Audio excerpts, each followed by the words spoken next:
नबी का लब पर जो जिक्र है बे मिसाल आया, कमाल आया। जो हिजरे तैबा में याद बनकर ख्याल आया, कमाल आया। नबी तो साइम सभी है आला, है रुतबे सबके अजीमो बाला।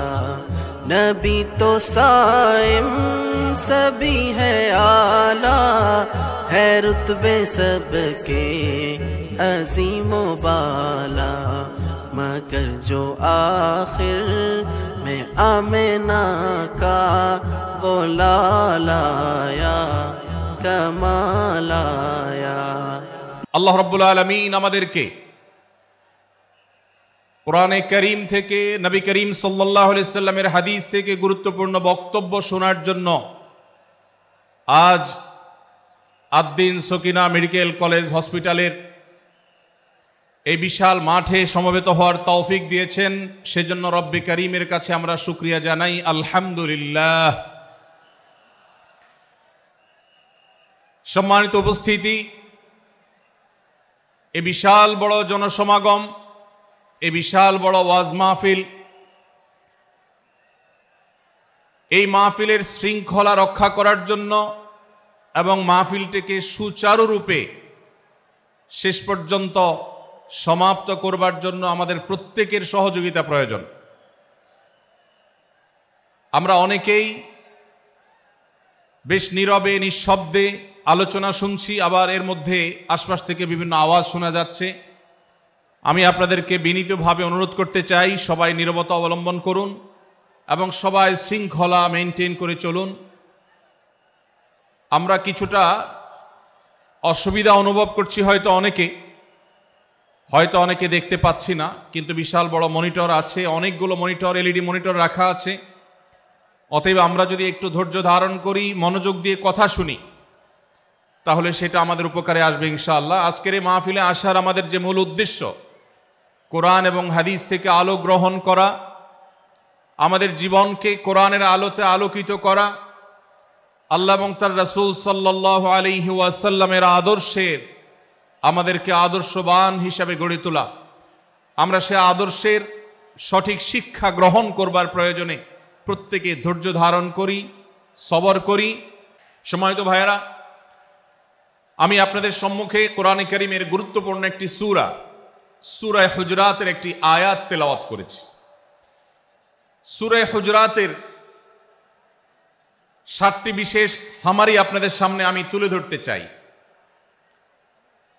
এই সূরার বিশেষ তাৎপর্য, এই সূরার যে বিশেষ বার্তা, আজ বাংলাদেশের যে সমাজ বাস্তবতা রয়েছে, সেই সমাজ বাস্তবতায় সূরাতুল হুজরাত প্রতিটি ঘরে ঘরে প্রত্যেক মুসলমানকে বারবার পাঠ করা, পুনর্পাঠ করা প্রয়োজন। আমার রব, আমার আল্লাহ যদি আমাকে শক্তি সামর্থ্য দিতেন,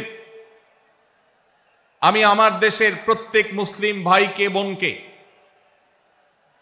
হাত জোড় করে, অনুরোধ করে, অনুনয় বিনয় করে সূরাতুল হুজরাতের শুরু থেকে শেষ পর্যন্ত যে 18টি আয়াত রয়েছে, এই 18 আয়াতে ঐতিহাসিক যে 7টি বিশেষ বার্তা রয়েছে, সে বার্তাগুলো গ্রহণ করবার উদ্দেশ্যে বারবার অর্থ সহকারে সূরাতুল হুজরাত বুঝে বুঝে পড়ার, এর তাফসীর দেখার, এর সামারিকে বারবার জানার জন্য আমি অনুরোধ করতাম। আল্লাহ তাআলা আমাদের সবাইকে সূরাতুল হুজরাত এর আলো দ্বারায় সবাইকে আলোকিত হওয়ার তৌফিক দান করুন। আমি যে সূরার সামারি আপনাদেরকে বলতে যাচ্ছি, যে সূরাকে সামনে রেখে আজকের এই ঐতিহাসিক মাহফিলে কোরআনে কারীমের দেওয়া 7টি বার্তা দিতে চাইছি, সেই সূরার নাম হলো সূরাতুল হুজরাত। এই সূরা কোরআনে কারীমের 26তম পারায় অবস্থিত এবং এই সূরা কোরআনে কারীমের সূরার যে সিরিয়াল, সেই সূরার সিরিয়ালে 49তম সূরা। এই সূরার আয়াত সংখ্যা হলো 18। এ সূরার প্রথম থেকে পঞ্চম আয়াত পর্যন্ত প্রথম এই 5টি আয়াতে আল্লাহ রাব্বুল আলামিন তার প্রিয় নবী মুহাম্মদ মুস্তাফা সাল্লাল্লাহু আলাইহি ওয়াসাল্লাম, সবাই দুরূদ পড়ি, সাল্লাল্লাহু আলাইহি ওয়াসাল্লাম, প্রিয় নবীজির নাম শুনলে দুরূদ পাঠ করতে হয়, তার জন্য দোয়া করতে হয়।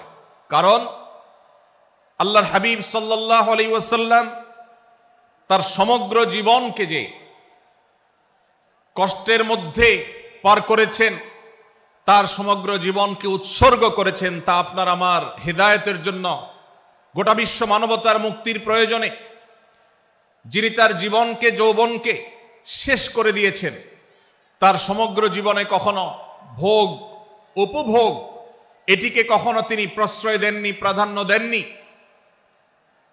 দিনাতিপাত করেছেন অত্যন্ত কষ্টের সাথে, শত সহস্র বাধার সম্মুখীন হয়েছেন, শুধুমাত্র কিয়ামত পর্যন্ত আগত সকল মুসলিম নরনারীর কাছে যেন কোরআনের বার্তা পৌঁছে যায়, সবাই যেন হেদায়েত প্রাপ্ত হয়ে যায়, সবাই যেন মুক্তি প্রাপ্ত হয়ে যায়, সবাই যেন জান্নাতি হয়ে যায়, সবাই যেন জাহান্নাম থেকে মুক্তি লাভ করে, এই উদ্দেশ্যে তার সমগ্র জীবনকে তিনি উৎসর্গ করেছেন। আমাদের হেদায়েতের জন্য, আমাদের কল্যাণের পথে আহ্বানের জন্য, আমাদের জান্নাতে নেওয়ার জন্য, যার সমগ্র জীবনে কখনো ভোগ উপভোগকে প্রশ্রয় দেননি, কষ্টে নিপতিত হয়েছেন। তিনি চাইলে মক্কার রাজত্ব করতে পারতেন, তিনি চাইলে মক্কার সবচেয়ে ভোগী মানুষ হতে পারতেন, কিন্তু সেটা না করে তিনি যে ত্যাগের দৃষ্টান্ত স্থাপন করেছেন, প্রিয় নবী মুহাম্মদ সাল্লাল্লাহু আলাইহি সাল্লামের সেই অবদানের স্বীকৃতি স্বরূপ আমরা তার নাম যখনই শুনবো সাল্লাল্লাহু আলাইহি সাল্লাম বলে তার প্রতি আল্লাহর রহমত যেন, অনুগ্রহ যেন নাজিল হয়, সেজন্য দোয়া করব। আল্লাহ তাআলা তার হাবিবকে রহমত এমনিতেই দান করবেন, আপনি আর আমি তার জন্য রহমতের দোয়া করার মধ্য দিয়ে আমরা সৌভাগ্যবান মানুষের কাতারে শামিল হতে পারবো। তো আমি যেটি বলছিলাম, সূরাতুল হুজুরাতের 1 থেকে 5 নম্বর আয়াত পর্যন্ত এই 5টি আয়াতে আল্লাহ রাব্বুল আলামিন প্রিয় নবী সাল্লাল্লাহু আলাইহি সাল্লামের সাথে আদব এবং শিষ্টাচারের শিক্ষা দিয়েছেন মানব জাতিকে। এবং আল্লাহ রাব্বুল আলামিন ঈমানদারদেরকে পরম মায়ার সাথে ডেকে, ইয়া আইয়ুহাল্লাযীনা আমানু, হে ঈমানদারগণ, এই ডাকে আল্লাহ তাআলা ডেকে বলেছেন, লা তুকাদ্দিমু বাইনা ইয়াদাইল্লাহি ওয়া রাসূলিহি, তোমরা আল্লাহ এবং তার রাসূলের সামনে আগ বেড়ে কোনো কথা বলবে না, আগ বেড়ে কোনো কাজ করবে না। একজন ঈমানদার, একজন মুসলমান, তার এই শিষ্টাচারের শিক্ষা তার জীবনে ধারণ করতে হবে। যখনই আল্লাহ কোনো কথা বলেছেন, আল্লাহ রাসূল সাল্লাল্লাহু আলাইহি সাল্লাম কোনো কথা বলেছেন, এটি নিশ্চিত হতে পারবো আমরা, তখন একজন ঈমানদার আর কখনো সেটার উপর কোনো কথা বলবে না, আগ বেড়ে কোনো কিছু করবে না, কোনো প্রকার সীমা লঙ্ঘন করবে না। ক্বাল আল্লাহ ক্বাল রাসূল, আল্লাহ বলেছেন, আল্লাহ রাসূল বলেছেন, এটি শোনার পর সে তার আপদ মস্তককে সারেন্ডার করবে, সে নিজেকে আত্মসমর্পণ করবে। এর উপর তার কোনো যুক্তিকে, কোনো বুদ্ধিকে, তার কোনো মতামতকে সে সেখানে আর দাঁড় করাবার চেষ্টা করবে না। এটি একজন শিষ্টাচার বিশিষ্ট ঈমানদারের বৈশিষ্ট্য। কোরআন এই শিক্ষা আমাদেরকে দিয়েছে। ভাইরা আমার, এই শিক্ষাকে ধারণ করে আমরা যারা নিজেদেরকে মুসলমান দাবি করছি, আমাদের সম্মানীয় যারা আছেন, আল্লাহকে যেরকম আমরা সম্মান করি, আল্লাহ রাসূলকে যেরকম সম্মান করি, ঠিক একইভাবে আমাদেরকে যে সমস্ত মানুষগুলোকে সম্মান করার নির্দেশ করা হয়েছে, ওলামা একরাম রয়েছেন, আমাদের বাবা মা, বয়সে বড়, শিক্ষিত, এবং যারা আমাদের শিক্ষক বৃন্দ আছেন, এভাবে যারা আমাদের সম্মানের পাত্র আছেন, সে মানুষগুলোর সামনে আগ বেড়ে যেন কোনো কিছু না করি। সে আগ বাড়াটা কথার ক্ষেত্রে হতে পারে, চলার ক্ষেত্রে হতে পারে, আচরণের ক্ষেত্রে হতে পারে। এই শিষ্টাচারের শিক্ষা সূরা হুজুরাতের প্রথম আয়াতে আমাদেরকে দেয়া হয়েছে। প্রিয় ভাইরা আমার, আমাদের সমাজে আজ যে সমস্ত ভালো গুণের দুর্ভিক্ষ চলছে, ক্রাইসিস চলছে, অভাব চলছে, এর মধ্যে অন্যতম হলো আজ শিষ্টাচারের অভাব। আমাদের সমাজের চতুর্দিকে আপনি দেখতে পাবেন পরিলক্ষিত হচ্ছে।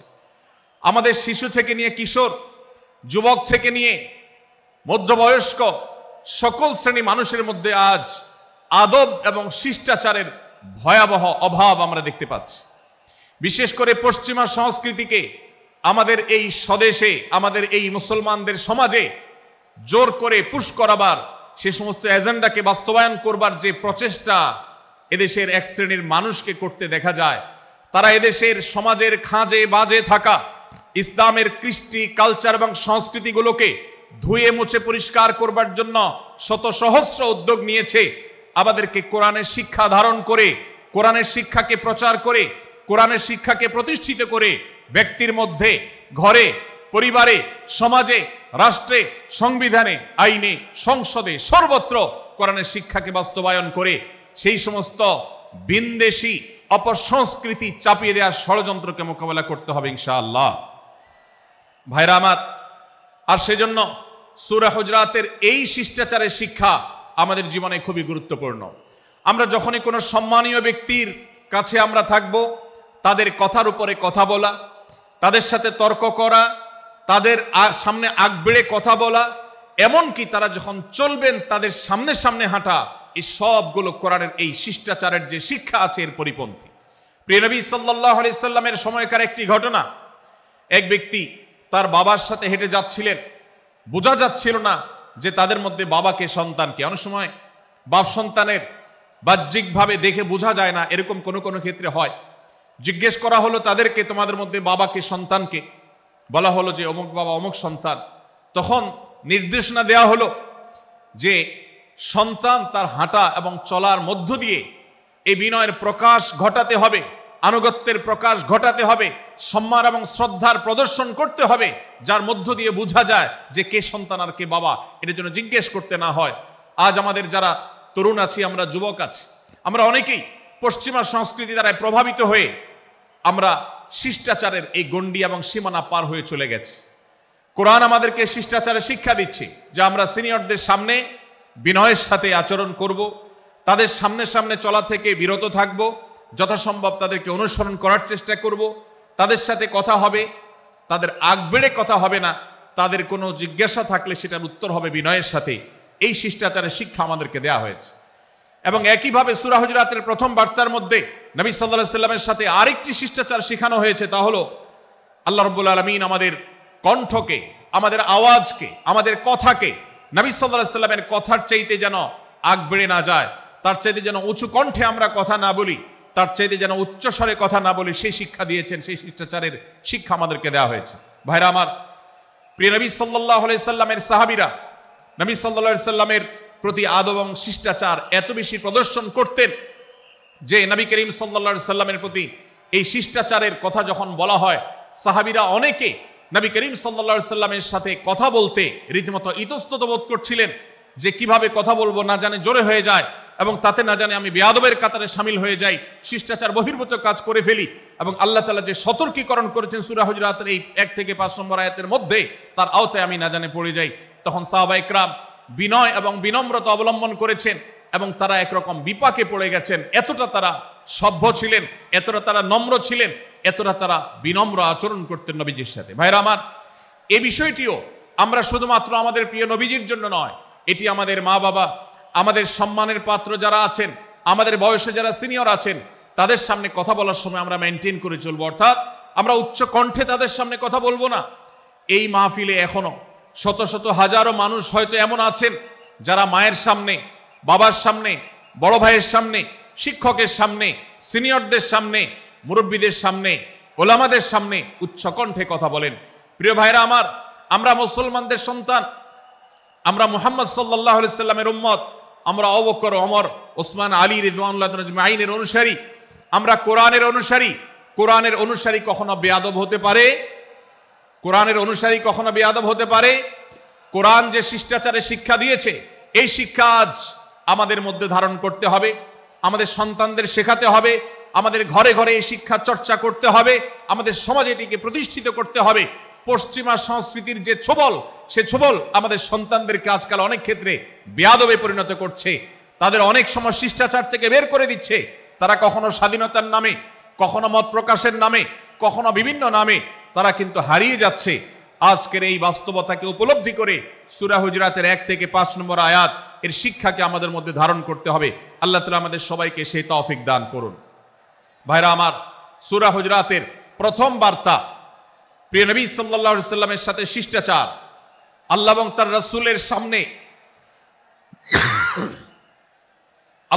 রাসূলের সামনে আগ বেড়ে কোনো কথা না বলা, আগ বেড়ে কোনো আচরণ না করা, এটা তার প্রতি শিষ্টাচারের অংশ।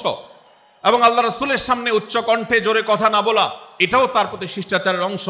আল্লাহ তাআলা আমাদেরকে এই শিষ্টাচার আমাদের জীবনের প্রত্যেকটা পদে পদে ধারণ করার তৌফিক দান করুন, বলুন আমিন। ভাইরা আমার, সূরা হুজরাতের দ্বিতীয় যে শিক্ষা, সেই শিক্ষাটা বর্ণিত হয়েছে এই সূরার 6 থেকে 8 নম্বর আয়াত। 6 থেকে 8 নম্বর এই আয়াতের মধ্যে আল্লাহ রাব্বুল আলামিন আমাদেরকে দ্বিতীয় শিক্ষা দিয়েছেন, ঈমানদার কখনো কোনো কথা বলার আগে সেই কথা সত্য কিনা, বাস্তব কিনা সেটি যাচাই বাছাই না করে বলবে না। ঈমানদার কখনো গুজবে কান দিবে না। ঈমানদার কখনো শোনা কথার উপরে ভিত্তি করে কোনো সিদ্ধান্ত গ্রহণ করবে না। এই শিক্ষাটাও আজকের বাস্তবতার আলোকে আমাদের সমাজের জন্য অত্যন্ত গুরুত্বপূর্ণ এবং প্রয়োজনীয়। প্রিয় ভাইরা আমার, আমাদের চতুর্পাশে যদি আমরা তাকাই, আমরা দেখতে পাবো সোশ্যাল মিডিয়াতে, ফেসবুকে আজকাল কোনো তথ্য উপাত্ত পেলে সেটার পরখ করা ছাড়া, যাচাই বাছাই করা ছাড়া, সত্য অসত্য নিরূপণ করা ছাড়া আমরা অনেকে সেটার প্রচার প্রচারণা নেমে যাই। আমরা অনেকে সেটার শেয়ার দেওয়া শুরু করে দেই। আমরা অনেকে এটার উপর ভিত্তি করে অনেককে নিন্দা মন্দ করা শুরু করে দেই।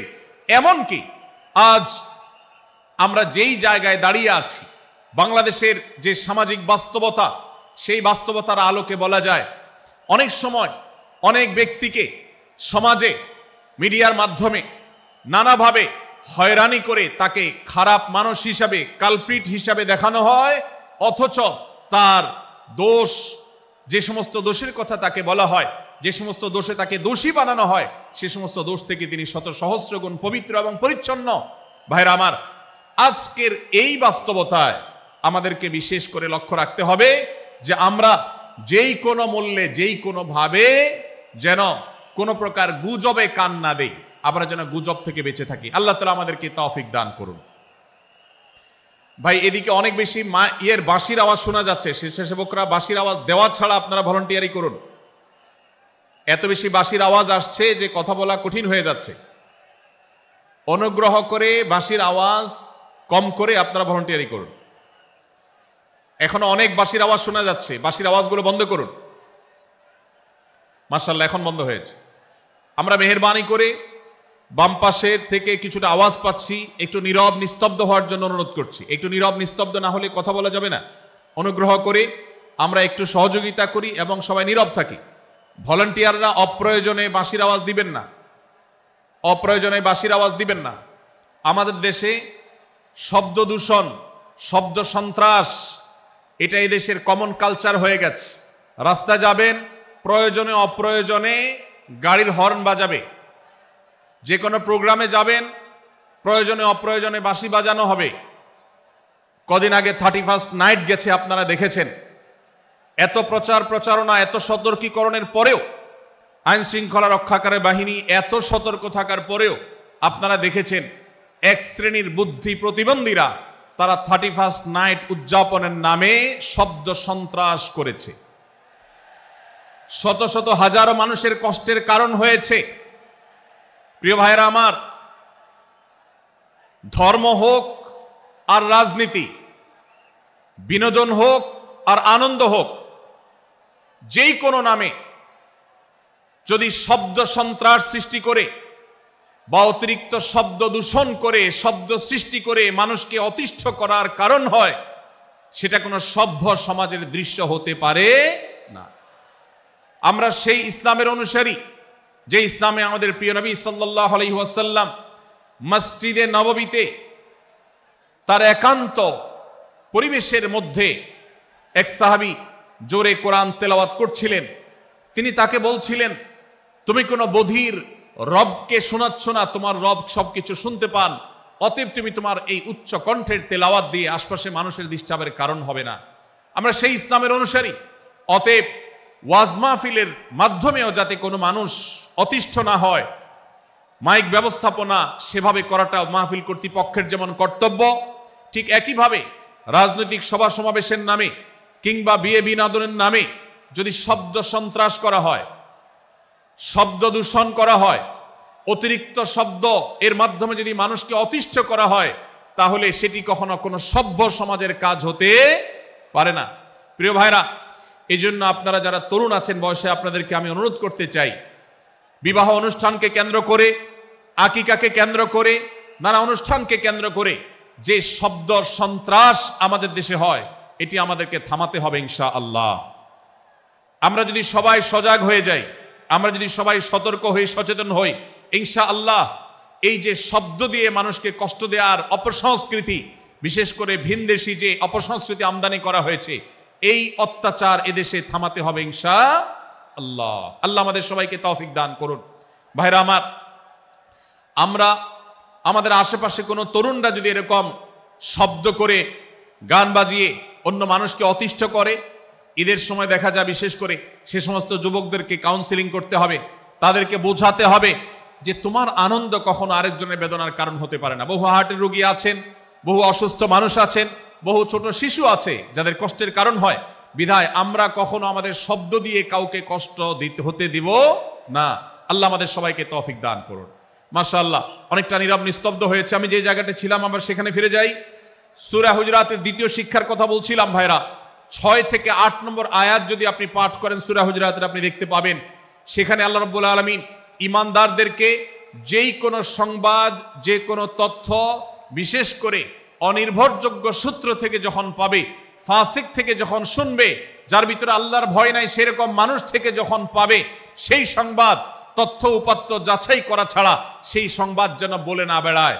আপনি শহরে যান কিংবা গ্রামে, শিক্ষিত দেখুন কিংবা অশিক্ষিত, সর্বশ্রেণীর মানুষের মধ্যে আজ এই ব্যাধি দেখতে পাবেন চরম আকার ধারণ করেছে। কারোর ব্যাপারে কোনো নেগেটিভ কথা শুনেছেন, কোনো মন্দ কথা শুনেছেন, সে কথার প্রচার প্রচারণা শুরু করে দেন। সেটা কি সঠিক কিনা, সেটা কি সত্য কিনা, সেটা কি যথার্থ কিনা, সেটা কোনো প্রপাগান্ডা কিনা, সেটা কোনো মিথ্যাচার কিনা, সেটা কোনো গুজব কিনা, এটা যাচাই করার প্রয়োজন অনুভব করে না। অথচ আমরা সেই মুহাম্মদ সাল্লাল্লাহু আলাইহি সাল্লামের উম্মত, যে মুহাম্মদ সাল্লাল্লাহু আলাইহি সাল্লাম আমাদেরকে সতর্ক করেছেন, কাফা বিল মারই কাযিবান আন ইউহাদ্দিসা বিকুল্লি মা সামিআ, কোন ব্যক্তি যা শুনে সেটাই যদি বলে বেড়ায়, তথ্য উপাত্ত যাচাই না করে, সেটাকে ভালো করে যাচাই বাছাই না করে, সেটাকে অনুসন্ধান না করে, সত্য সত্য নিরূপণ করবার চেষ্টা না করে, তাহলে সে মিথ্যাবাদী হওয়ার জন্য যথেষ্ট। এজন্য আজকের এই মাহফিল থেকে আমরা অঙ্গীকার করে যাব, আজকের এই মাহফিল থেকে আমরা নিয়ত করে যাব, এই মজলিসে বসে এই মুহূর্তে নিজে নিজে সংকল্প করব, আমার জীবনে সোশ্যাল মিডিয়া কিংবা ফেসবুকে, ইউটিউবে অথবা অফলাইনে আমার বাস্তব জীবনে আমি কখনো কোনো মানুষ সম্পর্কে যে কোনো তথ্য উপাত্ত পেয়ে ভুল কোনো ধারণা, মন্দ কোনো ধারণা করার প্রতি পোষণ করব না। কোনো তথ্য উপাত্ত যদি পাই, কোনো সংবাদ যদি পাই অনির্ভরযোগ্য সূত্রে, তাহলে সেক্ষেত্রে সেটা যাচাই বাছাই করা ছাড়া আমি সেটাকে বিশ্বাস করতে যাব না। এটাই হলো আমাদের ঈমানের দাবি। ভাইরা আমার, একজন ঈমানদার এতটা সরল হবে না যে যা শুনবে সে সেটাকে বিশ্বাস করে বসবে। একজন ঈমানদার এতটা বাস্তবতা থেকে দূরে থাকবে না যে তিনি তার পাওয়া কোনো সংবাদকে অনুসন্ধান করবে না। আল্লাহ তাআলা আমাদের সবাইকে সূরা হুজুরাতের এই দ্বিতীয় শিক্ষাটাকে আমাদের জীবনে ভালো করে ধারণ করার তৌফিক দান করুন। আল্লাহ বলেছেন, ইয়া আইয়ুহাল্লাযীনা আমানু, হে ঈমানদারেরা, ইন জাআকুম ফাসিকুম বিনাবাইন ফাতাবায়ানু, তোমাদের কাছে কোনো ফাসিক, যার মধ্যে আল্লাহর ভয় নেই, এরকম কোনো মানুষ যদি কোনো সংবাদ উপস্থাপন করে, এমনকি গণমাধ্যমেও যদি কোনো সংবাদ প্রচারিত হয়, সংবাদদাতার মধ্যে যদি আল্লাহর ভয় না থাকে, সে যদি টাকার বিনিময়ে কারোর চরিত্র হনন করতে পারে, সে যদি অ্যাডভার্টাইজ পেয়ে কোনো কোম্পানির হয়ে দালালি করতে গিয়ে অন্য কারোর বিরুদ্ধে কোনো মিথ্যাচার করে, সে যদি বিদেশিদের এজেন্ডা বাস্তবায়ন করতে গিয়ে আলেম সমাজের চরিত্রকে কলঙ্কিত করে, কোনো ভালো মানুষকে দোষী হিসাবে সাব্যস্ত করে, তো আল্লাহ তাআলা আমাদেরকে সতর্ক করেছেন, ফাতাবায়ানু, সেই সংবাদ সত্য কিনা আমাদেরকে যাচাই করতে হবে। আন তুসিবু কওমান বিজাহালাহ ফাতুসবিহু আলা মা ফাআলতুম নাদিমিন, যদি আমরা যাচাই বাছাই না করে যা শুনি সেটাকে বিশ্বাস করতে থাকি, তাহলে আমরা এক সময় লজ্জিত হতে হবে, অনুতপ্ত হতে হবে আমাদের এই ভুল অবস্থানের কারণে।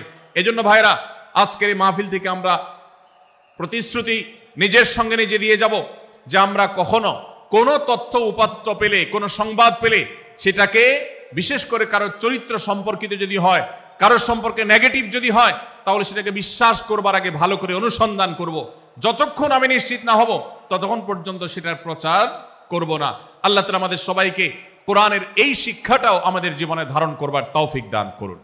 ভাইরা আমার, তৃতীয় যে শিক্ষা সূরা হুজুরাতের, সেটি হলো আল্লাহ রাব্বুল আলামিন সূরা হুজুরাতের 9 এবং 10 নম্বর আয়াতে ঈমানদারদের মধ্যে যদি কখনো মতভিন্নতা, মতপার্থক্য, যে এটা যদি মারামারিতে পরিণত হয়, ঈমানদারদের মধ্যে যদি কখনো দুই পক্ষ গন্ডগোল এবং ফাসাদের মধ্যে লিপ্ত হয়ে যাওয়ার মতো দৃশ্যের অবতারণা হয়, তাহলে আমরা যেন আমাদের মুসলমান ভাইদের ঘর পোড়ার মধ্যে আলু পোড়া দিতে না যাই। আমরা যেন আমাদের মুসলমান ভাইদের মধ্যকার বিভেদকে আরো বৃদ্ধি করতে সহায়তা না করি। আমরা যেন মীমাংসার পথ অবলম্বন করি। আমরা যেন তাদের মধ্যকার সম্পর্কের যে অবনতি হয়েছে সেটাকে দূর করবার চেষ্টা করি। আল্লাহ রাব্বুল আলামিন এই নির্দেশ দিতে গিয়ে বলেছেন, ওয়া ইন তাইফাতানি মিনাল মুমিনিনা ইকতাতালু, যদি ঈমানদারদের দুটি দল, দুটি গ্রুপ নিজেদের মধ্যে মারামারিতে লিপ্ত হয়ে যায়, ফাসলিহু বাইনাহুমা, তাহলে তোমরা সেই বিবাদমান দুটি দলকে মীমাংসা করবার চেষ্টা করবে। আজ আমাদের মধ্যে এরকম বহু বিষয়কে কেন্দ্র করে মুসলমানদের মধ্যে অনেক সময় মুখোমুখি অবস্থান আমরা দেখতে পাই, যা দুর্ভাগ্যজনক, যা হওয়ার কথা ছিল না। এমনকি জাগতিক বিষয়ে যেমন হয়, ধর্মের নামে, ইসলামের নামে আজ আমরা হাজার হাজার টুকরা হয়েছি। আজ গোটা বিশ্বে আমাদের মুসলমানদের যে অবস্থান দুর্বল হয়েছে, এর অন্যতম প্রধান কারণ হলো আমাদের অনৈক্য। আমরা যদি আজ আহলে কিবলা, আহলে সুন্নাহ ওয়াল জামাআতের অনুসারীরা নানান মত এবং পথের অনুসারী হওয়া সত্ত্বেও, নানান থট এবং পন্থার অনুসারী হওয়া সত্ত্বেও, আমরা যদি মৌলিক বিষয়গুলোর উপর সবাই ঐক্যবদ্ধ থাকতাম, আমরা যদি আল্লাহ তাআলার দেওয়া ইত্তিহাদ মাল ইখতিলাফ, বৈচিত্র্যময় ঐক্য, বিভিন্ন বিষয়ে মতভিন্ন থাকা সত্ত্বেও মৌলিক বিষয়ে ঐক্যমতে আমরা যদি থাকতে পারতাম, আমাদের মধ্যে যদি মুসলিম ভ্রাতৃত্ববোধ থাকতো, আমাদের মধ্যে যদি বলয় ভিত্তিক যে দেয়াল আর প্রাচীরগুলো আছে সেগুলো যদি না থাকতো, তাহলে আজ বাংলাদেশের বাস্তবতা হলো, বাংলাদেশে আল্লাহর কোরআন, আল্লাহ রাসূল সাল্লাল্লাহু আলাইহি ওয়াসাল্লামের হাদিসের আলোকে বাংলাদেশ আজ অটোমেটিক পরিচালিত হতো, ঠিক কিনা বলেন? আমরা যদি আজ ঐক্যবদ্ধ থাকতাম, তাহলে এদেশের হাতে গোনা যাবে এরকম স্বল্প সংখ্যক নাস্তিকেরা, ইসলাম এবং মুসলমানদের শত্রুরা, তারা আমাদেরকে নিয়ে তারা আজ যে খেলা খেলছে, আমাদেরকে যে তারা শাসন করছে, আমাদেরকে যে তারা তাদের অধীনস্থ করে রাখছে, আমাদের উপরে যে আজ ভিনদেশি কালচার চাপিয়ে দিচ্ছে, আমাদের উপরে তারা যে আজ কর্তৃত্ব করছে, আমাদেরকে আজ টুকরা টুকরা করছে, এই দুঃসাহস তারা কোনোদিন দেখাতে পারতো না যদি আমরা ঐক্যবদ্ধ থাকতাম। ভাইরা আমার, এই জন্য আমরা সব বিষয়ে সবাই একমত হব না। আজকের এই মাহফিলে যত মানুষ এসেছেন সবাই সব বিষয়ে একমত নন। এমনকি আজকের এই মাহফিল কর্তৃপক্ষ যে আয়োজন করছেন 3 দিন ব্যাপী, এই মাহফিলে আপনারা দেখেছেন এখানে কওমি এবং আলিয়া উভয় জায়গা থেকে বক্তা নির্বাচন করা হয়েছে, অসাধারণ সমন্বয় করা হয়েছে। এটি একটি ঐক্যের বার্তা। আমরা আশা করব মাঠ পর্যায়ে আমরা যারা কাজ করব, আমরা প্রত্যেকে আমাদের অন্য মতের, ভিন্ন মতের যে সমস্ত মুসলমান ভাইরা আছেন, তার সাথে আপনার কোনো থটগত মত পার্থক্য থাকতে পারে, চিন্তাগত কোনো ভিন্ন মত থাকতে পারে, কিন্তু দিন শেষে তিনি আপনার মুসলমান ভাই। তার আল্লাহ আর আপনার আল্লাহ এক, তার রাসূল এবং আপনার রাসূল এক, তার কিবলা এবং আপনার কিবলা এক, তার কোরআন আর আপনার কোরআন এক, তার নামাজ আর আপনার নামাজ এক, তার রোজা আর আপনার রোজা এক, তার যাকাত এবং আপনার যাকাত এক, তার সাথে আপনার মোটা এবং মৌলিক বিষয়ে কোনো মত পার্থক্য নাই। অতএব ছোটখাটো বিষয়কে কেন্দ্র করে আপনি যদি তাকে আপনার প্রতিপক্ষ মনে করেন, আপনি যদি তাকে আপনার শত্রু মনে করেন, এটা হবে আপনার ইসলামের জন্য, আপনার জন্য, এদেশের মুসলমানদের জন্য সবচেয়ে বড় ভুল। ভাইরা আমার, হারদুই হযরত আশরাফ আলী থানভী রহমতুল্লাহ আলাইহির সর্বশেষ খলিফা আবরুল হক সাহেব রহমতুল্লাহ আলাইহি বলতেন, दीन के हर काम करने वालों को रफीक समझो, फरीक न समझो। যারাই আল্লাহর দ্বীনকে বুলন্দ করবার জন্য, যারাই আল্লাহর দ্বীনকে সেবা দেওয়ার জন্য, খেদমত করার জন্য কাজ করছে, তার পদ্ধতি তোমার থেকে ভিন্নতর হতে পারে। তাকে তুমি তোমার বন্ধু মনে করো, সহযাত্রী মনে করো, পথযাত্রী মনে করো, সহযোদ্ধা মনে করো, তোমার প্রতিপক্ষ মনে করবে না। প্রিয় ভাইরা আমার, আজ বাংলাদেশে ইসলাম যতটা পিছিয়ে আছে তার প্রধান কারণ হলো আমাদের অনৈক্য। আজ আমরা যদি আমাদের মধ্যকার যে সমস্ত দেয়াল এবং প্রাচীরগুলো, অদৃশ্য প্রাচীরগুলো উঠে আছে, যেগুলো আমাদের মুসলিম ভ্রাতৃত্বকে ভেঙে খান খান করে দিয়েছে, টুকরো টুকরো করে দিয়েছে, যদি আজ আমরা সে সমস্ত অদৃশ্য প্রাচীরগুলো দূরে সরাতে পারতাম, আমার ভিন্ন মতের ভাইকে যদি আমার ভাই মনে করতে পারতাম, তার যদি আমি কল্যাণকামী হতে পারতাম, আল্লাহর কোরআনের ঘোষণা অনুযায়ী এই মুসলমানদের ঐক্যবদ্ধ শক্তিকে দমাবার শক্তি পৃথিবীর কারোর নাই, কারোর নাই, কারোর নাই। আজ আমার ভাইয়েরা ফিলিস্তিনে মার খাচ্ছে, যদি আজ গোটা বিশ্বের মুসলমানরা আমরা ফিলিস্তিনে মুসলমানদের উদ্ধারের ব্যাপারে ঐক্যবদ্ধ থাকতাম, ফিলিস্তিনে মুসলমানের দিকে চোখ তুলে তাকাবার শক্তি বিশ্বের কোনো কাফেরদের থাকতো না। আজ যদি আমরা আমাদের মুসলমান নির্যাতিত ভাইদের ব্যাপারে সারা বিশ্বের মুসলমানরা ঐক্যবদ্ধ অবস্থান গ্রহণ করতে পারতাম, মুসলমানের দিকে চোখ তুলে তাকাবার শক্তি বিশ্বের কোনো কারোর থাকতো না। ভাইরা আমার, গোটা বিশ্বে ঐক্য প্রতিষ্ঠা করা আপনার আমার মতো সাধারণ মানুষের দ্বারা হয়তো সম্ভবপর হবে না, কিন্তু আমরা যারা মাঠ পর্যায়ে কাজ করছি, আমি আপনাদেরকে করজোড় করে অনুরোধ করতে চাই। আমি জানি আপনার এলাকাতে, আপনার মহল্লাতে আপনার সাথে অন্য মুসলমান ভাইদের অনেক ক্ষেত্রে মতভিন্নতা আছে। সেটা রাজনৈতিক দৃষ্টিভঙ্গির ক্ষেত্রে হতে পারে, সেটা ধর্মীয় থট এবং মানহাজ, মাযহাব, মাসলাকগতভাবে হতে পারে, সেটা অন্য কোনো ইস্যুভিত্তিক মত পার্থক্য হতে পারে। আল্লাহর জন্য, আল্লাহর ওয়াস্তে, আল্লাহর ওই আয়াতকে মেনে আমল করার চেষ্টা করি আমরা। আল্লাহ বলেছেন, ওয়া'তাসিমু বিহাবলিল্লাহি জামিআন ওয়া লা তাফাররাকু, তোমরা আল্লাহর রশিকে সবাই ঐক্যবদ্ধভাবে আঁকড়ে করে ধরো, ঐক্যবদ্ধভাবে আল্লাহর রশিকে আঁকড়ে ধরো, তোমরা পরস্পর বিচ্ছিন্ন হয়ে যেও না। আমরা অনেক ফরজের কথা শুনেছি, নামাজ রোজা ফরজ আমরা জানি, বাবা মার প্রতি সদ্ব্যবহার করার ফরজের কথা আমরা জানি, আত্মীয়তার সাথে সুসম্পর্ক, আত্মীয়তার বন্ধন রক্ষার কথা আমরা জানি, ফরজ হওয়ার কথা জানি, কিন্তু মুসলমানদের ঐক্যবদ্ধ থাকতে হবে এই ফরজের কথা আমরা অনেকেই জানি না। ভাইরা আমার, মুসলমানদেরকে আল্লাহ রাব্বুল আলামিন ঐক্যবদ্ধ থাকার নির্দেশ দিয়েছেন। এই ঐক্যটা এর মানে এই নয় যে সবাই এক মতের হয়ে যাবে সব বিষয়ে। বিভিন্ন বিষয়ে আমাদের মধ্যে মত পার্থক্য থাকবে, তারপরে আমরা একে অন্যের সহযোদ্ধা হব, সহযাত্রী হব, আমরা একে অন্যের কল্যাণকামী হব, একে অন্যের ভালো চাইব। আমার ভিন্ন মতের মুসলমানের কোনো ক্ষতিতে আমি খুশি হব না, তার ক্ষতিতে আমি কষ্ট পাবো, তার সাফল্যকে আমি এনজয় করব, আনন্দিত হব। এটা যদি করতে না পারি তো আমি কখনো খালেস এবং সাচ্চা মুসলমান হতে পারলাম না। আল্লাহ তাআলা আমাদের অন্তরগুলোকে উদার করে দিন, ব্রড করে দিন, প্রশস্ত করে দিন, বড় করে দিন, উম্মার ঐক্যের প্রয়াসী হওয়ার তৌফিক দান করুন, বলুন আমিন। ভাইরা আমার, আমরা মহল্লায় মহল্লায়, এলাকায় এলাকায়, মসজিদে মসজিদে, আমাদের নিজস্ব বলয়ে, নিজস্ব অঙ্গনে আমরা চেষ্টা করব ভিন্ন ভিন্ন মতের মুসলিম ভাইকেও আমার ভাই হিসাবে আঁকড়ে ধরার, আপন করার। ডক্টর খন্দকার আব্দুল্লাহ জাহাঙ্গীর রাহমাহুল্লাহ এই অঞ্চলের সন্তান।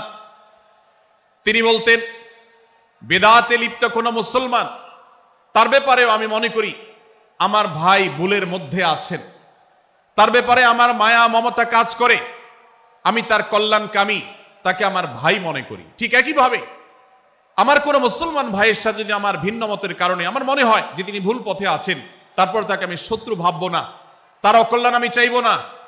আজ বাংলাদেশের বাস্তবতায় যদি আমরা তাকাই, দেখতে পারবো ইসলাম এবং মুসলমানদের যত শত্রু আছে, আমরা দেখেছি গত কয়েক যুগ ধরে তাদের নিজেদের মধ্যে হাজারো বিভক্তি, হাজারো মত পার্থক্য থাকা সত্ত্বেও মুসলমানদের শত্রুতা করার ব্যাপারে তারা সবাই ঐক্যবদ্ধ। অথচ আমরা মুসলমানরা আমাদের আল্লাহ, আমাদের রাসূল, আমাদের কোরআন, আমাদের কিবলা, আমাদের সবকিছু এক হওয়া সত্ত্বেও ছোটখাটো বিষয়কে নিয়ে আমরা আমাদের মধ্যকার বিভেদের প্রাচীরগুলোকে দাঁড় করিয়ে রেখেছি, যার কারণে আমরা গোটা বিশ্বে যেমন মার খাচ্ছি, আমাদের এই প্রিয় মাতৃভূমিতেও আমরা সংখ্যায় সবচেয়ে বেশি হয়েও আমরা কালচারালি মাইনরিটি হয়ে আছি, সংস্কৃতিতে আমরা সংখ্যালঘু হয়ে আছি। সব ক্ষেত্রে আমাদেরকে ইগনোর করা হয়। 4 লক্ষ মসজিদের এদেশের 4 লক্ষ ইমাম আছেন, 4 লক্ষ মুয়াজ্জিন আছেন।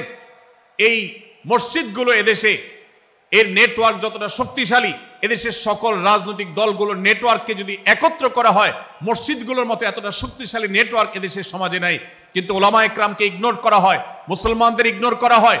এদেশের আইনে কোরআন এবং সুন্নাহ এদেশের মুসলমানদের ধ্যান ধারণাকে কখনো বিবেচনায় আনা হয় না। এই যে মুসলমানদের আজ দুরবস্থা, এর অন্যতম প্রধান কারণ হলো আমাদের হাজার হাজার ভাগে বিভক্তি। এই বিভক্তির দেয়ালগুলোকে তুলতে হবে কি হবে না? যদি হয় তাহলে আপনি নিজে থেকে শুরু করে দিন। আপনি যেই মতই লালন করেন না কেন, আপনার ভিন্ন মতের মুসলমানকে আপনি ভাই মনে করবেন, তার সাথে বুক মিলাতে আপনার কষ্ট হবে না, তার সাথে বসতে আপনার অসুবিধা হবে না। ভিন্ন মতের আলেম, এক মতের আলেম আরেক মতের আলেমের সাথে বসতে অসুবিধা হবে না। এক মতের অনুসারী আরেক মতের অনুসারীকে ভাই বলতে অসুবিধা হবে না। আমরা সোশ্যাল মিডিয়াতে নিজেদের মধ্যে কামড়াকামড়ি করব না, নিজেদের মধ্যে আমরা ঝগড়া বিবাদ করব না। এবং যদি কেউ বিবাদে লিপ্ত হয়, সূরা হুজরাতের 9 এবং 10 নম্বর আয়াতের শিক্ষা বলছে, মুসলমানদের মধ্যে দুটি দল যদি মারামারিতে লিপ্ত হয়, তুমি সেখানে গিয়ে খোঁচাখুচি করে মারামারি বানানোর তো প্রশ্নই ওঠে না।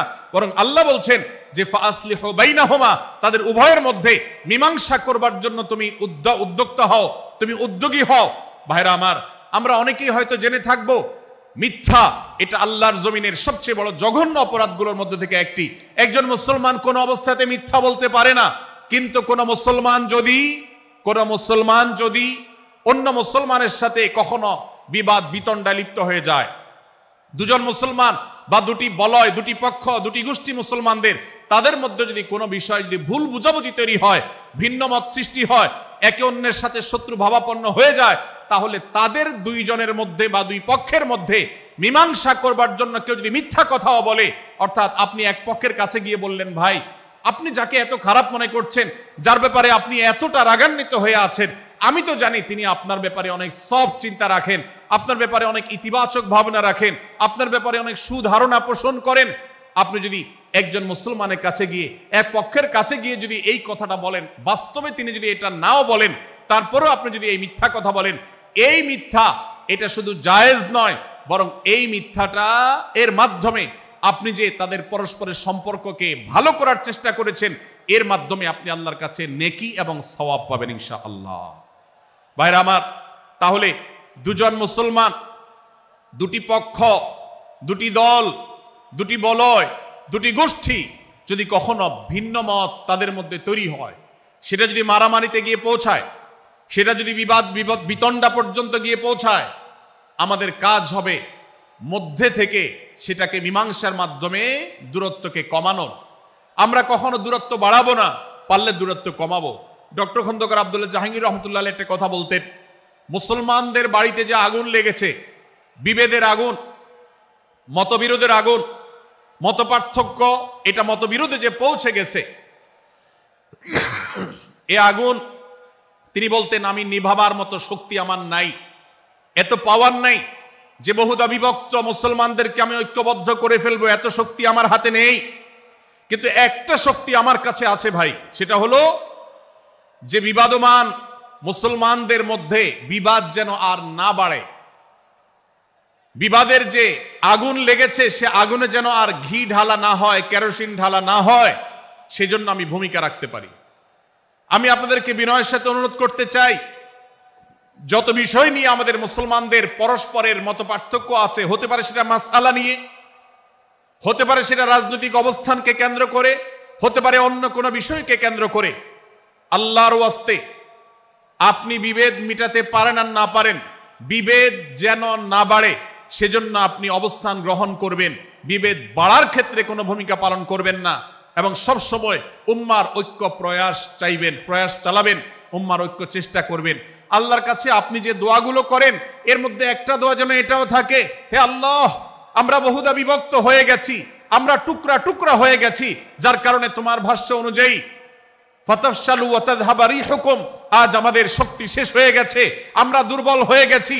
আজ বাংলাদেশের বাস্তবতা যদি আমরা বলি, যে দেশের 90-95 ভাগ মানুষ মুসলমান, সে দেশে আজ হাতে গোনা কিছু নাস্তিক, কিছু ইসলাম বিদ্বেষী, মুসলমান বিদ্বেষীরা, তারা আমাদেরকে আজ উঠা বসা করায়, তারা আমাদের আইন নির্ধারণ করে, তারা আমাদের শাসক নির্ধারণ করে, তারা আমাদের সব বিষয়গুলোকে নির্ধারণ করে দেয়।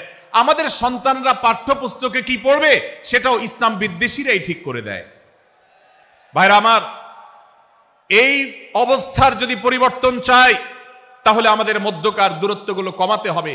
এজন্য আপনার দোয়ার মধ্যে আল্লাহর কাছে নিবেদন করুন, আল্লাহ আপনি আমাদের মধ্যকার বিভেদগুলো কমিয়ে দিন, আল্লাহ আমাদের ওলামাদেরকে ঐক্যবদ্ধ করে দিন, আল্লাহ আমাদেরকে ইত্তেহাদ মাল ইখতিলাফ, বৈচিত্র্যময় ঐক্য, মতভিন্ন থাকা সত্ত্বেও মৌলিক বিষয় ঐক্যবদ্ধ হওয়ার তৌফিক দান করুন।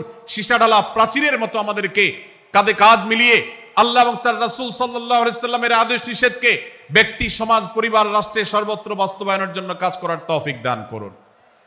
আমরা আমাদের দোয়ার মধ্যে মুসলমানদের ঐক্যের জন্য দোয়া করব তো ইনশাআল্লাহ। আল্লাহ তাআলা আমাদেরকে সেই তৌফিক দান করুন। ভাইরা আমার, তাহলে সূরা হুজুরাতের তৃতীয় শিক্ষা বলছিলাম 9 থেকে 10 নম্বর আয়াতে আল্লাহ রাব্বুল আলামিন মুসলমানদের মধ্যে যদি কখনো বিবাদ, বিতণ্ডা, মারামারি, হানাহানি সৃষ্টি হয় তাহলে সেটিকে মীমাংসা করবার কথা বলেছেন। অতএব যদি কোনো স্বামী স্ত্রীর মধ্যেও কখনো মনোমালিন্য তৈরি হয়, আপনার যদি সেখানে ভূমিকা রাখবার সুযোগ থাকে, আপনি চেষ্টা করবেন উভয়ের মধ্যে দূরত্বটা কমাবার জন্য।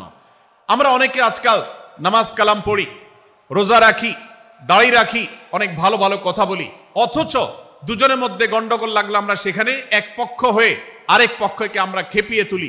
পারলে অনেকে চগলখড়ি করেন, প্রত্যেক পক্ষের কাছে গিয়ে অপর পক্ষের ব্যাপারে মিথ্যা কথা বলে তাদের মধ্যে ভেজালকে আরো বাড়িয়ে দেন। এই জন্য নবী সাল্লাল্লাহু আলাইহি সাল্লামের ঐতিহাসিক হাদিস রয়েছে, লা ইয়াদখুলুল জান্নাতা নাম্মাম, যে ব্যক্তি চগলখড়ি করে, দুজনের মধ্যকার গন্ডগোল ফাসাদ বৃদ্ধিতে যে ব্যক্তি ভূমিকা রাখে, ভেজাল লাগায়, এই চগলখোর কখনো জান্নাতে যাবে না। আমাদের অনেকেরই এই দুঃস্বভাব আছে, এই খারাপ চরিত্র আছে।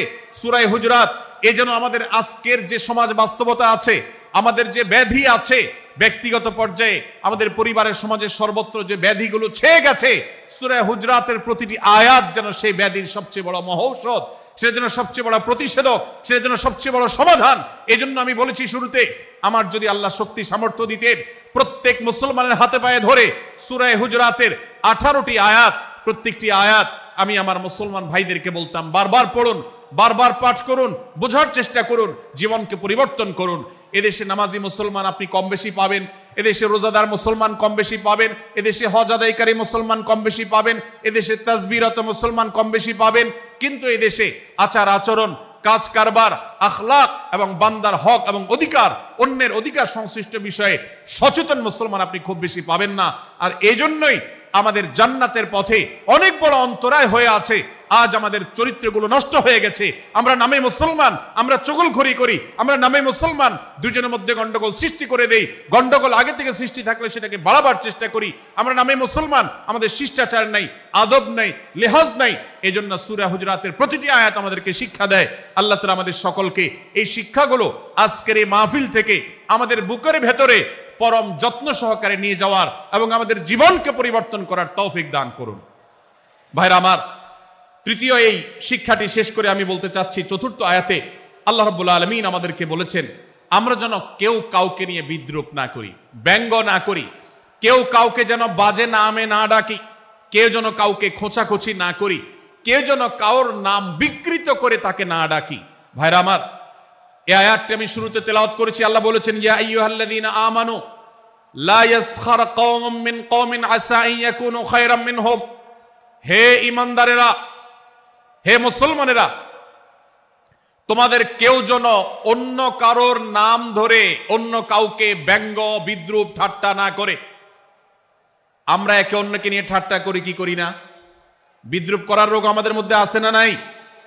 ভাইরা আমার, জাগতিক বিষয় তো আছেই, এমনকি দুর্ভাগ্যজনক বাস্তবতা হলো ধর্মের নামে, ইসলামের নামে একদল মুসলমান অপর দল মুসলমানকে নিয়ে হাসি, ব্যঙ্গ, বিদ্রূপ, রাশাহাসি এবং নাম বিকৃত করা এবং খোঁচাখুচি করা, এই কাজগুলো আমাদের মধ্যে আছে না নাই?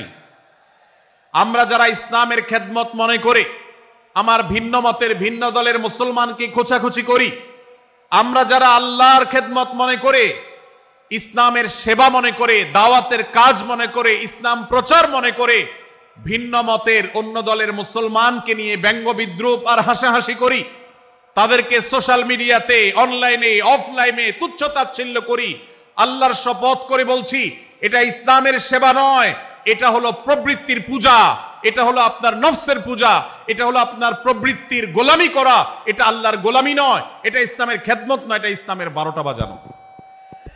ভাইরা আমার, কোন অবস্থাতে একজন মুসলমান অন্য মুসলমানকে নিয়ে ব্যঙ্গ বিদ্রুপ করতে পারে না।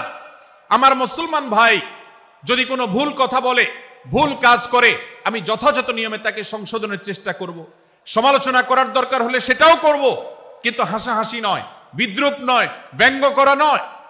আজ আমাদের তরুণদের মধ্যে এটা একটা আর্টে পরিণত হয়েছে। আপনারা রোস্টিং ভিডিওর কথা কম বেশি সবাই জেনে থাকবেন। রোস্টিং ভিডিওর কথা আপনারা জানেন কি জানেন না? ভাইরা আমার, রোস্টিং ভিডিও নামটা দেখেন, অর্থাৎ কাউকে রোস্ট করা। আমরা মুরগি রোস্ট করার কথা জানি, এখন মানুষ রোস্ট করার সিস্টেম শুরু হয়েছে। একজন মানুষের কোনো ভুল কিছু পেয়েছেন, অবশ্যই আপনি সমালোচনা করবেন। আপনি একজন মুসলমান হিসেবে জানতে হবে কারোর ভুলের সমালোচনার মূলনীতি আছে। মূলনীতি আছে না নেই? কোরআন এবং সুন্নাহর বাতানো যে প্রিন্সিপাল, সেটাকে লক্ষ্য করে, সেটাকে আমলে নিয়ে, সেটাকে ধরে ধরে যদি আপনি সমালোচনা না করেন, তাহলে আপনার এই সমালোচনা এটাই আপনাকে জাহান্নামে নেওয়ার কারণ হতে পারে। ভাইরা আমার, আপনি কাউকে রোস্ট করার নামে, কাউকে সমালোচনা করার নামে, হতে পারে কেউ ভুল করেছেন, কিন্তু সেটা করতে গিয়ে যদি তার অধিকার নষ্ট করেন, আপনি সীমা ছাড়িয়ে চলে যান, আপনি যদি ব্যঙ্গ বিদ্রুপ করে হারামের পর্যায়ে চলে যান, তাহলে সূরা হুজরাতের আয়াতের আলোকে আপনি কবিরা গুনাহে লিপ্ত হলেন।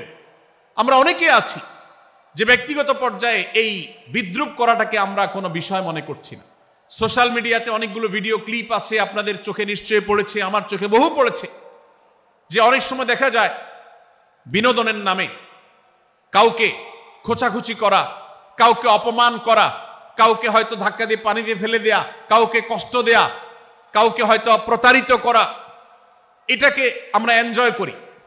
অনেক ভিডিও ক্লিপে দেখা যায় এভাবে কাউকে কোনোভাবে অপমানিত করে, কাউকে কোনোভাবে ধোকা দিয়ে বোকা বানিয়ে আমরা এনজয় করি, আমরা হাসাহাসি করি। আমাদের রুচি নষ্ট হতে হতে আজ এই পর্যায়ে এসেছে যে এটা আমাদের এনজয়ের বিষয় হয়েছে, এটা আমাদের আনন্দের বিষয় হয়েছে। ভাইরা আমার, সূরা হুজরাতের এই আয়াত, অর্থাৎ 11 নম্বর আয়াত, এই আয়াত বলছে আমাদের জন্য কোন মুসলমানকে, কোন মানুষকে ব্যঙ্গ বিদ্রুপ করা হারাম। কোন মুসলমানকে ব্যঙ্গ বিদ্রুপ করা কি হারাম। অতএব আপনি রসিকতা করেও যদি কারোর সাথে ব্যঙ্গ বিদ্রুপ করেন এবং সেটা যদি তার মনে কষ্ট হওয়ার কারণ হয়, তিনি যদি সমাজের মানুষের কাছে হেয় প্রতিপন্ন হন, তাহলে ইসলামী শরিয়ার দৃষ্টিকোণ থেকে সারা বিশ্বের সমস্ত ওলামাদের ঐক্যমতে সেটা হারাম। আমরা চুরি করা হারাম জানি, আমরা ডাকাতি করা হারাম জানি, আমরা মাদক সেবন করা হারাম জানি, আমরা নামাজ ত্যাগ করা হারাম জানি। এই সমস্ত হারাম থেকে আমরা অনেকেই বেঁচে থাকি, কিন্তু আমি আমার মুসলমান ভাইয়ের চরিত্র হনন করছি, শুধুমাত্র সাধারণ জীবনযাত্রার ক্ষেত্রে করছি তা নয়, এমনকি ধর্মের নামে, ইসলাম প্রচারের নামে, দাওয়াতের নামে আমরা আমাদের প্রতিপক্ষ মুসলমান ভাইকে নিয়ে অনেক সময় ব্যঙ্গ বিদ্রুপ করি, হাসাহাসি করি, তাকে ছোট করি, তাচ্ছিল্য করি, হেয় করি, তার সম্মানহানি করি। আমরা জানি না আমাদের প্রিয় নবী সাল্লাল্লাহু আলাইহি ওয়াসাল্লাম এর একটা হাদিস আমাদের সামনে রয়েছে, সহিহ মুসলিমে বর্ণিত হয়েছে। নবী করিম সাল্লাল্লাহু আলাইহি ওয়াসাল্লামের এই হাদিস আজ সবচেয়ে অসহায় হাদিস। অসহায় হাদিস এই জন্য বললাম যে আজকের এই হাদিসের উপরে কেউ আমল করে না, এই হাদিসটাকে কেউ পাত্তা দেয় না, এই হাদিসকে কেউ গুরুত্ব দেয় না, অথচ এই হাদিস প্রত্যেক মুসলমানের বুকে বুকে ঝুলিয়ে রাখা দরকার।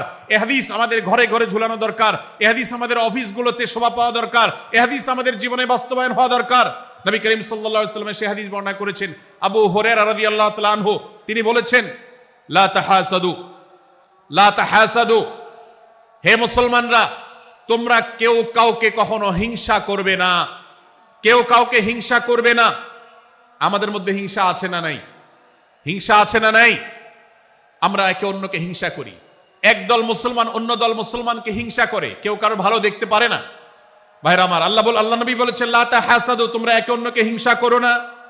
ওয়ালা তানাজাসু, কেনা বেচা করতে গিয়ে কেউ কাউকে ধোকা দিও না, প্রতারণা করো না।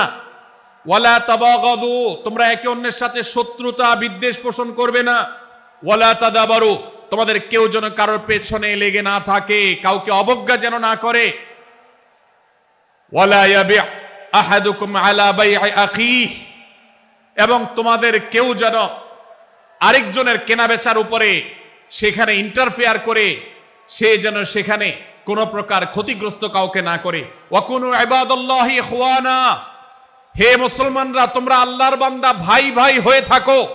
তোমাদের মধ্যে মতপার্থক্য থাকুক, দলগত মতপার্থক্য, অবস্থানগত মতপার্থক্য, থটগত মতপার্থক্য, মাযহাব মাসলাবগত মতপার্থক্য থাকুক, কিন্তু তোমরা আল্লাহর বান্দা ভাই ভাই হয়ে থাকো। এক দলের মুসলমানকে আল্লাহ তাআলা ভাই ভাই হতে বলেন নাই, এক গ্রুপের মুসলমানকে আল্লাহ ভাই ভাই হতে বলেন নাই, এক বলয়ের মুসলমানকে আল্লাহ ভাই ভাই হতে বলেন নাই, নিজ দলের মুসলমানের সাথে আল্লাহ ভাই ভাই থাকতে বলেন নাই। আল্লাহ বলেছেন সকল মুসলমানদের সাথে ভাই ভাই হয়ে থাকার জন্য, ভ্রাতৃত্বের বন্ধনে থাকার জন্য। এজন্য আল্লাহ নবী সাল্লাল্লাহু আলাইহি ওয়াসাল্লাম সে নির্দেশ করেছেন। আল্লাহ নবী সাল্লাল্লাহু আলাইহি ওয়াসাল্লাম আরো বলেছেন, আল মুসলিমু আখুল মুসলিম, মুসলমান মুসলমানের ভাই, লা ইয়াজলিমুহু ওয়ালা ইয়াখযুলুহু, কোন মুসলমান কোন মুসলমানকে জুলুম করতে পারে না, তার আইল ঠেলতে পারে না, তার জমি দখল করতে পারে না, তার অধিকার নষ্ট করতে পারে না, তাকে কথা দিয়ে অত্যাচার করতে পারে না, ওয়ালা ইয়াখযুলুহু, তাকে অপমানিত করতে পারে না, লাঞ্ছিত করতে পারে না, ওয়ালা ইয়াকযিবুহু, তার সাথে মিথ্যা বলতে পারে না, ওয়ালা ইয়াহকিরুহু, তাকে তাচ্ছিল্য করতে পারে না। আত্তাকওয়া হাহুনা, আত্তাকওয়া হাহুনা, আত্তাকওয়া হাহুনা। নবীজি তিনবার নিজের বুকের দিকে তাকিয়ে দেখিয়েছেন, তাকওয়া এখানে, তাকওয়া এখানে, তাকওয়া এখানে। আমাদের অন্তরকে ভালো করতে হবে, সমস্ত মুসলমানদের জন্য উদার হতে হবে, কলিজাকে বড় করতে হবে, মনটাকে ব্রড করতে হবে, প্রশস্ত করতে হবে, অন্য মুসলমানকে ভাই মনে করতে হবে। কোন ভিন্ন মতের মুসলমানের সাথে শত্রুতা পোষণ করা যাবে না। ভাইরা আমার, অতএব এই হাদিসকে সামনে রেখে এই হাদিসের শেষ অংশে নবী সাল্লাল্লাহু আলাইহি ওয়াসাল্লাম বলেছেন, আল মুসলিমু কুল্লুল মুসলিমি আলাল মুসলিমি হারামুন দমুহু ওয়া মালুহু ওয়া ইরদুহু। এক মুসলমানের জন্য অন্য মুসলমানের তিনটি জিনিসকে আল্লাহ তাআলা হারাম করে দিয়েছেন।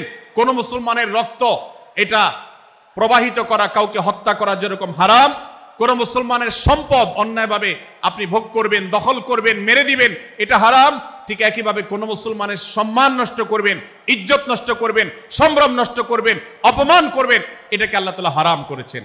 আল্লাহ তাআলা আমাদের সবাইকে অন্য মুসলমানদের ব্যাপারে এরকম দায়িত্বশীল ভূমিকা রাখার তৌফিক দান করুন, বলুন আমিন।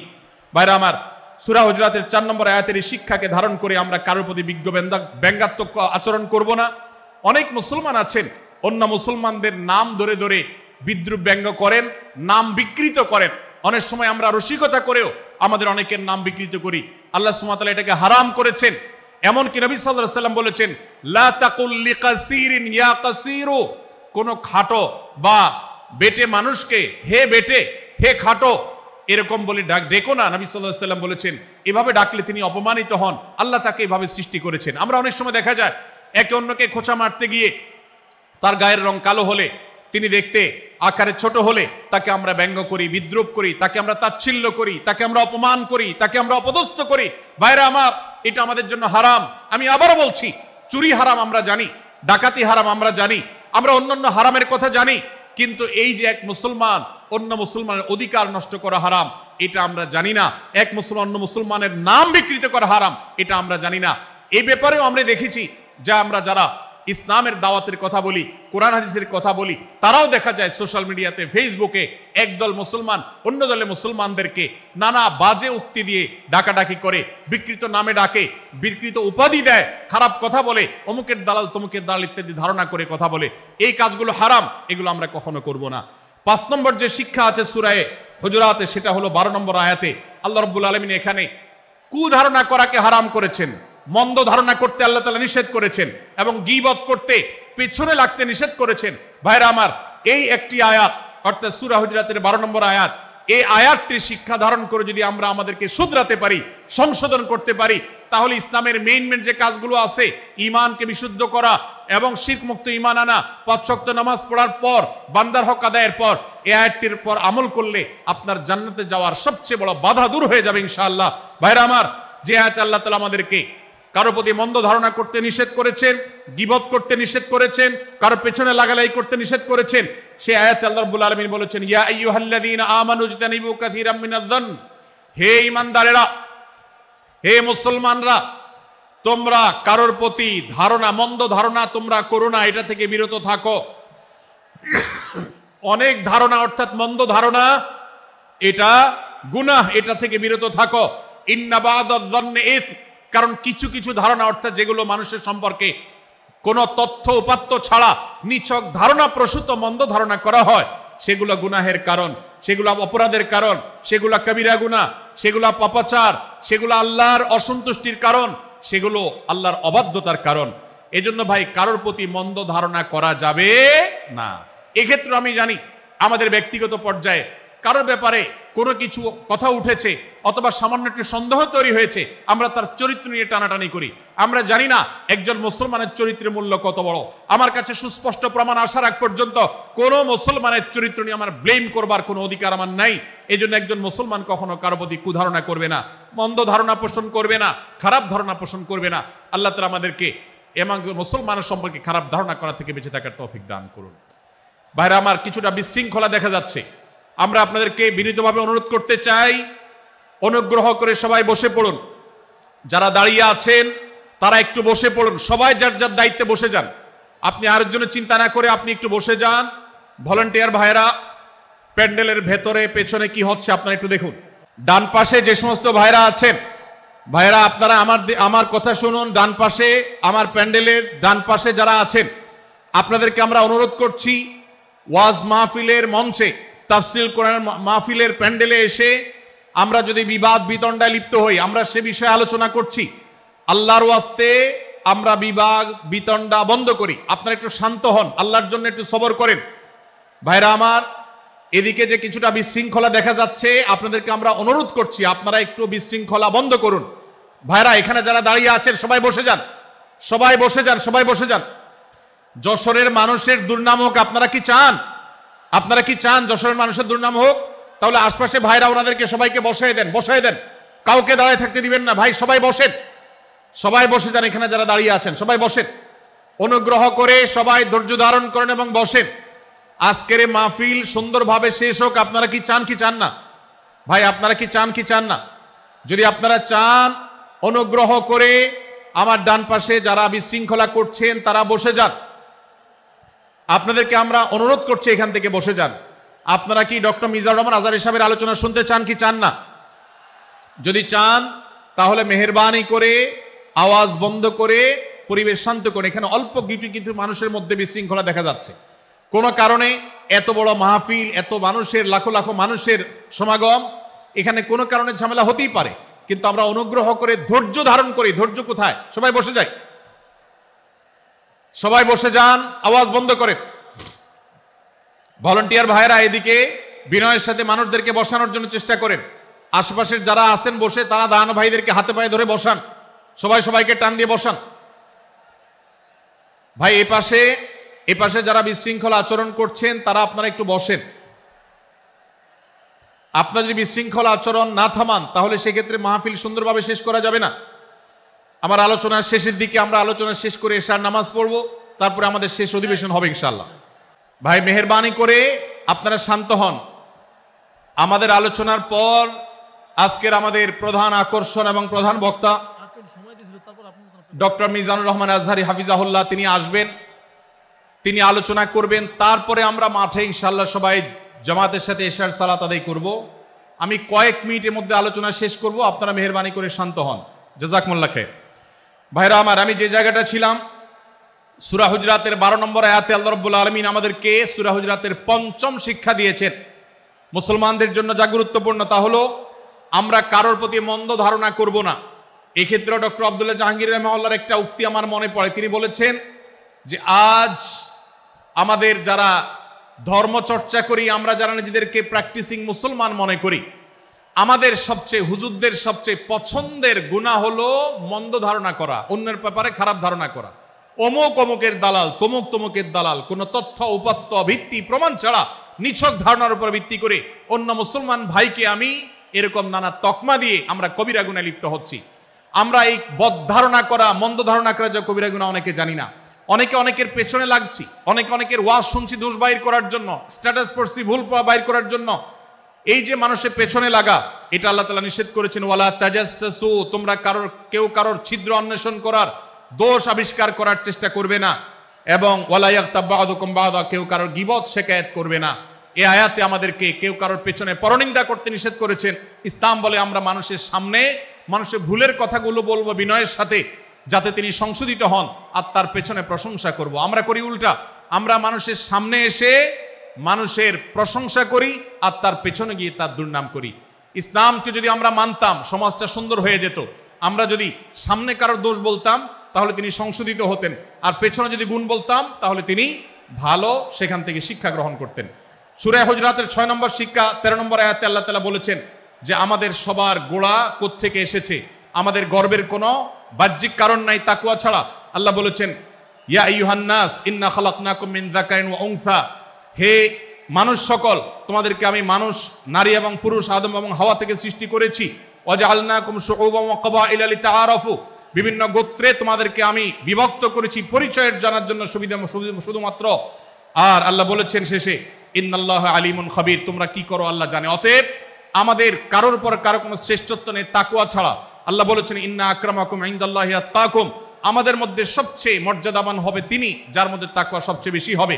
আমাদের কোনো বংশগত গৌরব, কোনো অঞ্চলগত গৌরব, অন্য কোনো গৌরব আমাদের থাকবে না, শুধু তাকওয়ার গৌরব আমাদের থাকতে পারে। সেটাও গর্ব, নিষিদ্ধ গর্ব বা অহংকারের মতো নয়, বরং সেটা আমাদের বিনয়ের জায়গা।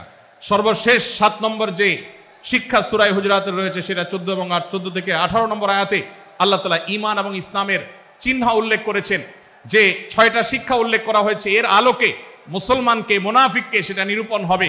এজন্য আল্লাহ তাআলা শেষে এটি উল্লেখ করেছেন। এই 7টি শিক্ষাকে ধারণ করে আমরা আমাদেরকে ভালো মুসলমান হিসেবে গড়ে তোলার চেষ্টা করব, আমাদের জীবনকে সাজাবার চেষ্টা করব। আল্লাহ তাআলা আমাদের সবাইকে তৌফিক দান করুন। আমি আবারও এক নজরে বলে শেষ করছি, সূরা হুজরাত কোরআনে কারীমের 26তম পারার একটি সূরা, 49 নম্বর সূরা, কোরআনের 18টি আয়াতের আছে। প্রথম থেকে 5 নম্বর আয়াত পর্যন্ত আল্লাহ রাসূলের সাথে আদব লেহাজ বজায় রাখা, শিষ্টাচার মেনটেন করা এবং সম্মানীয় ব্যক্তিদের সাথেও এখান থেকে আমরা শিক্ষা নিয়ে আদব লেহাজ বজায় রাখা, তাদের সামনে আগ বেড়ে কথা না বলা, আগ বেড়ে কাজ না করা, উচ্চকণ্ঠে কথা না বলা, এই শিক্ষা আল্লাহ দিয়েছেন। দ্বিতীয়ত, আমাদেরকে কোনো সংবাদ, বিশেষ করে অনির্ভরযোগ্য তথ্যের সংবাদ শুনে আমাদেরকে কারোর ব্যাপারে ধারণা করার আগে আল্লাহ তাআলা আমাদেরকে যাচাই করার শিক্ষা দিয়েছেন।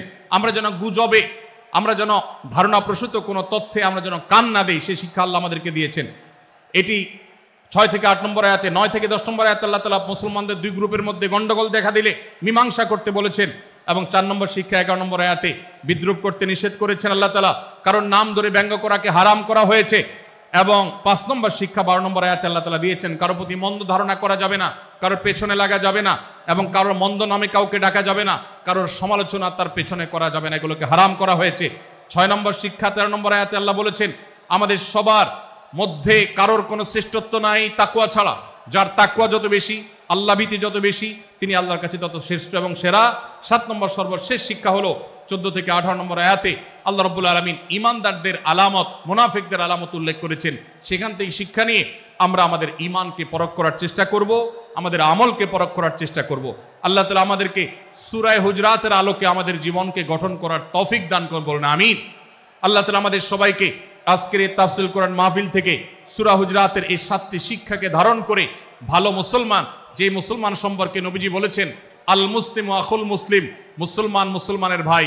যে হাদিসে নবীজি বলেছেন যে আল মুসলিমু মান সালিম আল মুসলিমুনা মিন লিসানি ওয়া ইয়াদি, মুসলমান সে যার হাত আর মুখ দ্বারা অন্য কোন মুসলমান কষ্ট পায় না, নিরাপদে থাকে। আমরা আমাদের সমাজকে শান্তিপূর্ণ সুশৃঙ্খল রাখতে হলে আমাদেরকে মুসলমান হতে হবে, ভালো মানুষ হতে হবে। আমাদের হাত মুখ দ্বারা কেউ কষ্ট পাবে না, কারোর হক নষ্ট করব না, কারোর অধিকার নষ্ট করব না, কারোর কষ্টের কারণ হবে না, কাউকে আঘাত করব না, কাউকে গালি দিব না, কারোর কোনো প্রকার অধিকার খর্ব করব না, জুলুম করব না। আল্লাহ তাআলা আমাদের সবাইকে কোরআন এবং হাদিস যে মুসলিমের চিত্র অঙ্কন করেছে, কোরআন এবং হাদিসে মুসলিমের যে রূপরেখা বর্ণনা করেছে, কোরআন এবং হাদিসে যে আদর্শ মুসলমানের চিত্র উপস্থাপন করেছে, আল্লাহ আমাকে, আপনাকে, আমাদের সবাইকে সেই মুসলমান হওয়ার তৌফিক দান করুন, বলুন আমিন। ভাইরা আমার, আমরা মুসলমানরা যদি কোরআন হাদিসের আলোকের সে আদর্শ মুসলমান হতে পারি, বিশ্বের মানচিত্র পরিবর্তন হতে সময় লাগবে না, বাংলাদেশের পরিস্থিতি পরিবর্তন হতে সময় লাগবে না। তবে সবকিছুর আগে আমাদেরকে বদলাতে হবে, আমাদেরকে মুসলমান হতে হবে, কোরআন এবং হাদিসের বাস্তব অনুসারী হতে হবে। প্রকৃত কোরআন হাদিসের অনুসারী হতে পারলেই ইনশাআল্লাহ ইসলামের জয় হবে, কোরআন হাদিসের বিজয় হবে, মুসলমানদের বিজয় হবে, মুসলমানদের দুর্দিনের পরিবর্তন আসবে। আমরা বিশ্ববাসীকে দেখাতে পারবো আমরা সবচেয়ে আদর্শবাদী, আমরা বিশ্বের মানবতার সবচেয়ে বড়, সবচেয়ে বড় আমরা অনুসারী এবং মানবতাকে সবচেয়ে বেশি প্রতিষ্ঠাকারী। আল্লাহ তাআলা আমাদের সবাইকে বিশ্ব মানবতাকে আমাদের ইসলামের সৌন্দর্যকে আমাদের ব্যক্তি জীবনে চর্চা করার মধ্য দিয়ে, পরিবার এবং সমাজে চর্চা করার মধ্য দিয়ে ইসলামের সৌন্দর্যকে আল্লাহ তাআলা তুলে ধরার তৌফিক দান করুন। জাযাকুমুল্লাহু খায়রা ওয়া আখিরু দাওয়ানা আলহামদুলিল্লাহি রাব্বিল আলামিন। ওয়াসসালামু আলাইকুম ওয়া রাহমাতুল্লাহি ওয়া বারাকাতুহু।